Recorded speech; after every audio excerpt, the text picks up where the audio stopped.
reçu des lettres d'excuses et de soutien tout à la fois.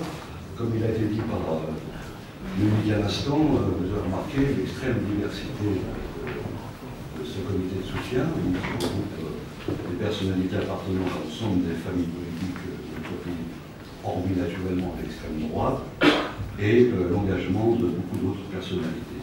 J'ai donc reçu, j'en dirai que les extraits, pour certaines d'entre elles des lettres ou des messages. J'ai reçu de Michel Voisin, député de l'Ain, UMP, l'Ain étant le lieu de naissance de la maman de Salah Hamouri, qui est née à Bourg-en-Bresse.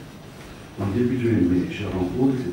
J'ai reçu l'invitation pour la conférence de presse en mission à l'étranger jeudi 16. Je tenais par la présente, envoyée par courriel, à m'excuser, mais aussi à confirmer mon engagement dans ce comité qui est divers, ce qui est sa richesse, et qui sera fort et efficace en s'adossant constamment sur l'appel constitutif qui a permis de nous réunir comme il est heureux et assez rare dans la vie politique. Beaucoup de raisons m'ont incité à m'engager sans hésitation dans ce comité. Je ne peux supporter l'injustice qu'elle frappe un homme ou tout un peuple, et comme député de l'Ain, je considère que Salah Hamouri est en quelque sorte un enfant du pays, puisque sa mère, Denise Hamouri, est née à Bourg-en-Bresse. On comprendra donc ma détermination à ce qu'il soit libéré et rejoigne sa famille à Jérusalem. Un message de Marie-Georges Buffet qui l'a adressé à Denise Hamouri, j'en lis un extrait. À l'occasion de la conférence de presse donnée par le Comité national de soutien avec Mme Cerisier Belkida, présidente du groupe de contact France Territoire palestinien, en présence notamment de Mme In Khoury, déléguée générale de Palestine en France, et de M. Stéphane Hessel, ambassadeur de France, je souhaite vous confirmer l'engagement du Parti communiste français et mon engagement personnel en faveur de la libération dans les plus brefs délais de votre fils Salah.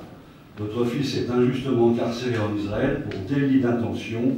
Il ne peut lui être reproché aucun acte criminel ou illégal qui pourrait justifier la lourde condamnation à 7 ans d'emprisonnement qu'un tribunal militaire a choisi de lui infliger.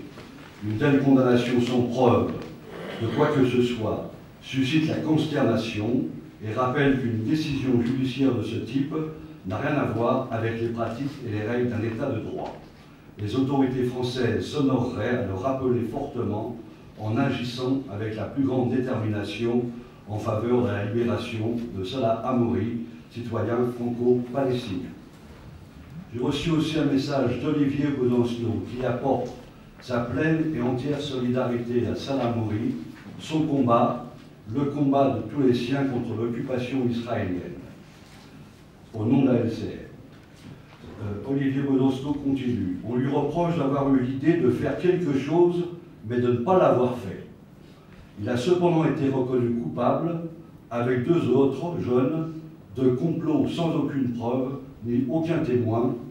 Quant à l'appartenance à une organisation politique, c'est une accusation pour délit d'opinion. Les jeunes veulent résister contre l'occupation militaire. Ils ont raison, et nous ne pouvons qu'être solidaires de leur révolte, de leur combat. Il est scandaleux que le gouvernement français refuse d'intervenir contre cette condamnation inique en affichant sa complicité avec l'État d'Israël. Seule la mobilisation permettra de dénoncer le sort fait à Salah, comme à l'ensemble des prisonniers politiques palestiniens, qui sont aujourd'hui plus de 11 000. Liberté pour Salah et les siens, liberté pour le peuple palestinien.